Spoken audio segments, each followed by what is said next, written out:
All right, we're talking about closing techniques. And these closing techniques, along with the ones that we've introduced up to now, are some of the simplest, the most popular, and the most powerful closing techniques that have ever been developed. And it is up to you to think them through and think how you can use each one of them with your product. You should be able to close 10 different times and use 10 different techniques on the basic objections that you get and with the type of people that you deal with. The secondary close. Very popular close. This close involves closing on a minor point in the sales presentation, acceptance of which denotes acceptance of the entire offer. In other words, the person is looking at a refrigerator or a stove or a consumer durable, and you say, would you be wanting this in blue or green? Would you be wanting this delivered, or would you want to take it with you? Which is a secondary consideration. It's not, are you going to take it, yes or no, but how are you going to take it with you? It's focusing the customer's attention off of the major buying decision, relieves the stress and pressure of saying yes or no, and gets it focused on something else. Would you be wanting the regular tires or the radials? You're showing a car to a person. Person can't decide whether or not they're going to take the car. You say, well, with this car, would you want the regular tires or the radials? If the person says, well, I'd want the radials, they've decided to go ahead with it. You will say, well, let's see if we can get this written up right now and get the tires changed. The pressure of the buying decision is past, and now it's going on to wrap up the details. The alternative close is a very good close to use. You can use it for 1,000 reasons. It's always giving the customer a choice between something and something, never a choice between something and nothing. Never say, do you want this or not? So the customer can say either yes or no, but would you like A or B? Would you like one of these or one of those? Would you like a tall one or a short one? Any answer is a yes. Selling past the sale, the assumption close. This close is used to push ahead of events and to assume that the sale has been made, the purchase decision has been made, just to go on to arrange delivery. And you're sitting there and the person hasn't said yes or no, and you said, well, would you like us to deliver this to your home this afternoon, or will tomorrow be all right? And the person says, well, if I can get it today, I'd appreciate it. Fine, well, let's put it through right now and just start filling out the documentation. Or another example is, which one will you be taking today? Would you like it gift wrapped? Or the perfect one is, will that be cash or ChargeX? Or will that be cash or credit card? Whenever they ask you that, it's not whether you're going to be taking it or not, but just how you're going to be paying for it. And go on to wrap it up. The assumption close is very powerful because it helps people get over that moment of indecision. Let me say one more thing with regard to closing, is that when you finished your presentation, you must change and go smoothly into the close.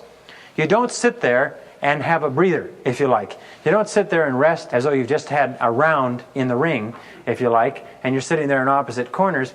As you get to the end of your presentation, you go smoothly into the close, and you know each step. You're going to be bringing out the purchase order or the contract or the proposal or whatever it happens to be. You're going to be giving the person the proposal to sign. You must know where you are. Very much like a stage play.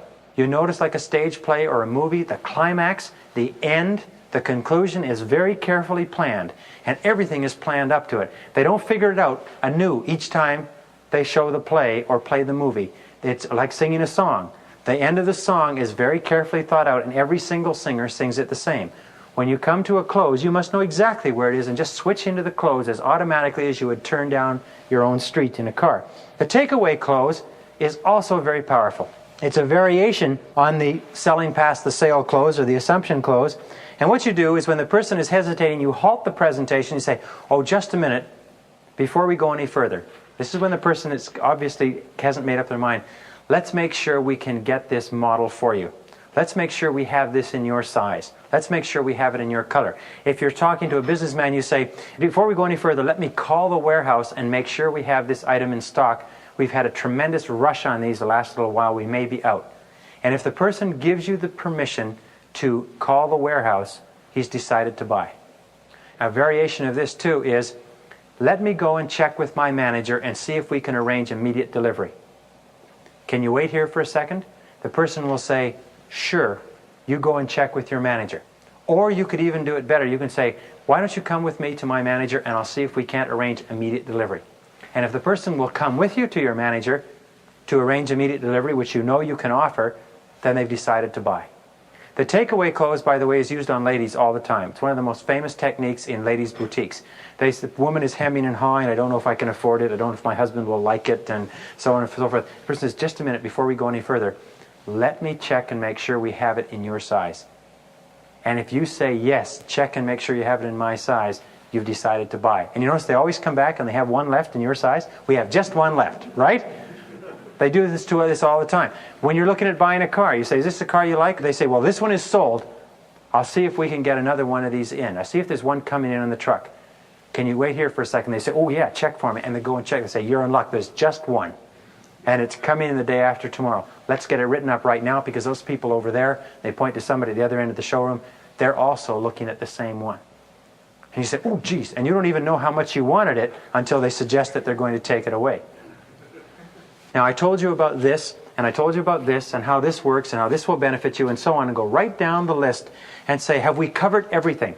You see, each time you itemize a feature and point out the benefit that the customer will enjoy, his desire or her desire to purchase the product goes up.